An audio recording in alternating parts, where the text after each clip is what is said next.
An absentee ballot is for people who cannot vote on election day. After you've submitted an absentee ballot application to our office, we mail you a ballot. When you get the ballot, it will have all sorts of information in it, including instructions, an A envelope with the ballot in it, a B envelope that you will return that absentee ballot in, and a return envelope to put your B envelope in to send it back to the office.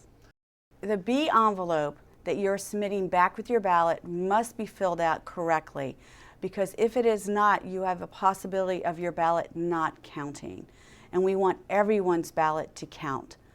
Upon receipt of my ballot and in the presence of a witness, I'm going to open the ballot and take out all the elements.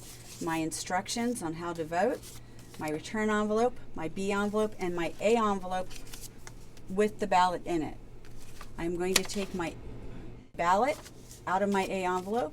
I'm going to vote my ballot and put it into my B envelope, seal it, and fill out my B envelope with my name, address.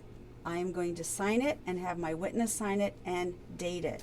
This envelope sealed will then go into my return envelope, sealed and mailed to the Office of Election.